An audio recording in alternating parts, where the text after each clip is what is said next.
जय भीम साथियों, मैं हरिकेश्वर राम सशक्त भारत चैनल से आज एक बात को लेकर समीक्षा होगी कि आरक्षण की समीक्षा,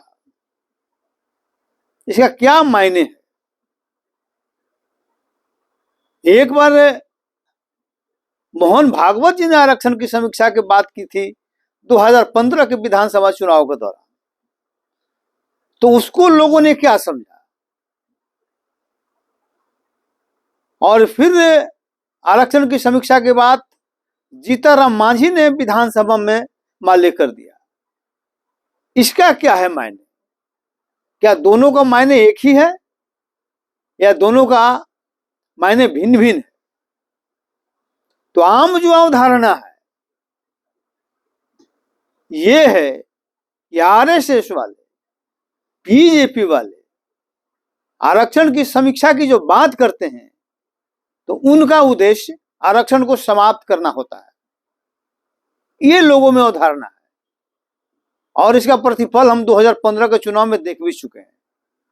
उसको भजा लिया लालू जी ने और उनको आरक्षण विरोधी साबित करके कि आरक्षण समाप्त करने वाले लोग हैं, और उसका लाभ भी ले लिया। नीतीश जी भी उसका लाभ भरपूर उठाए।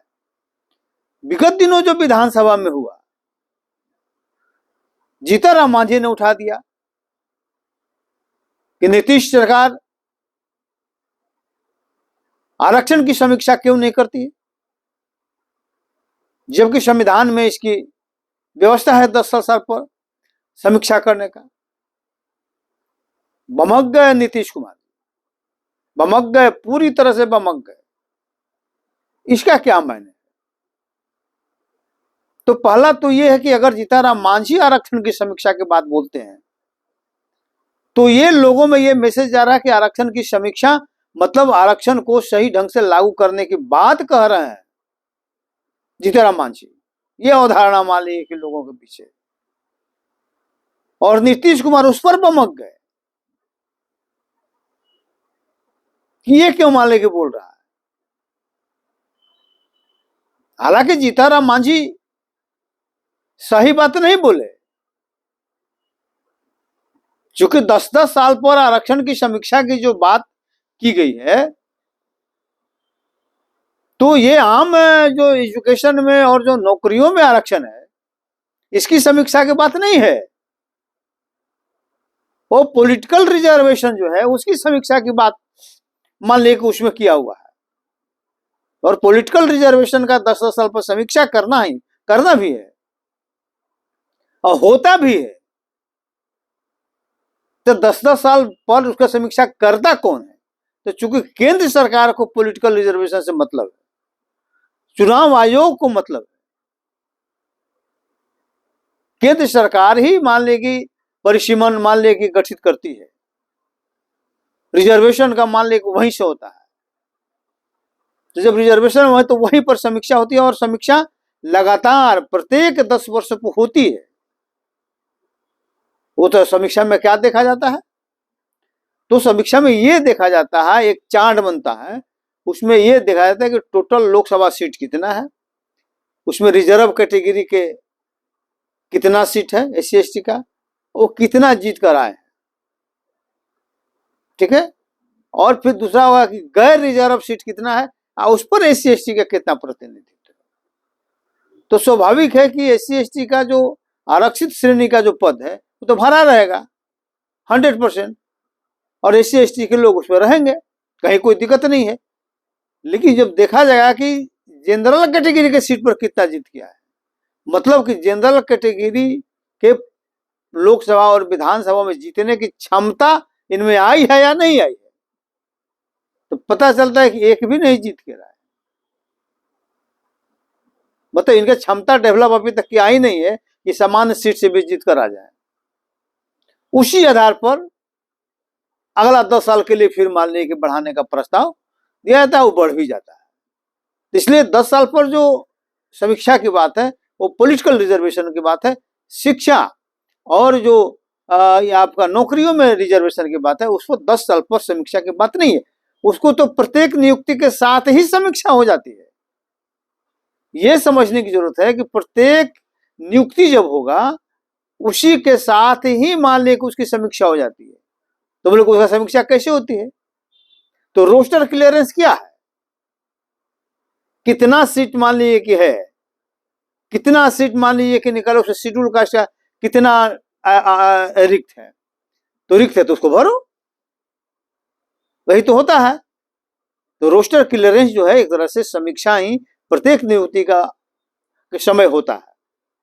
सीट रहा आपका तो हुआ, नहीं हुआ तो नहीं हुआ, रिजर्व आपके लिए वहां पर नहीं हुआ। तो ये तो प्रत्येक वैकेंसी के साथ, प्रत्येक नियुक्ति के साथ मान लीजिए कि प्रत्येक प्रमोशन के साथ रोस्टर क्लियरेंस का प्रावधान है। तो नीतीश कुमार वहां भी मान लीजिए कि चूक गए और भड़क गए। तो उनको लगता होगा कि हमने इस आदमी, किस आदमी को बना दिया कि जो इतना भी इसको समझ में नहीं आ रही। हो सकता है कि उनके दिमाग में हो, या उनको लग रहा होगा कि हम कोई आरक्षण पर हमको ही घेरने का कोशिश कर रहा है।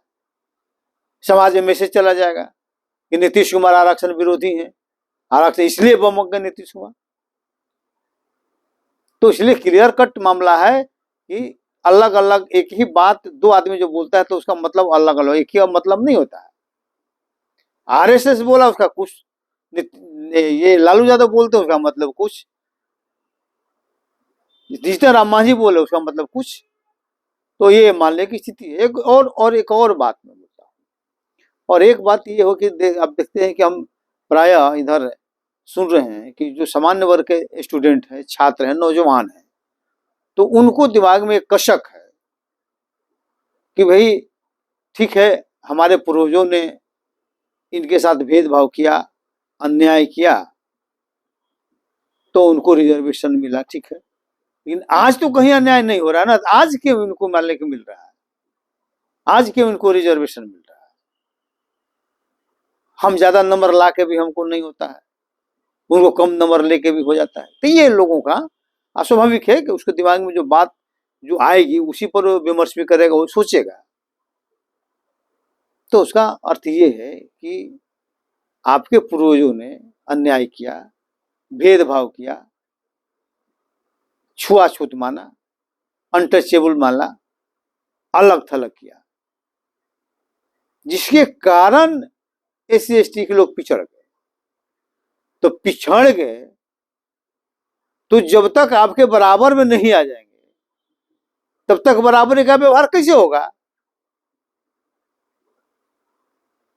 जब तक मान लीजिए पिछड़े रहेंगे, वो तो पिछड़ चुके ना आपके कारण।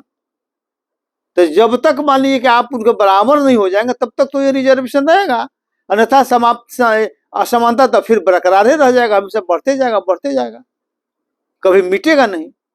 तो मिटाने के लिए जरूरी है कि उसका जो भेदभाव का जो कुप्रभाव है, वो कुप्रभाव जब तक समाप्त नहीं हो जाता है, उसका असर जब तक समाप्त नहीं हो जाता है, तब तक रिजर्वेशन रहेगा। तो पता कैसे चलेगा कि उसका कुप्रभाव खत्म हो गया? एक सवाल मान लेके होता है कि कैसे आप समझिएगा कि उसका कुप्रभाव खत्म हो जाएगा, वो प्रभावहीन हो गया?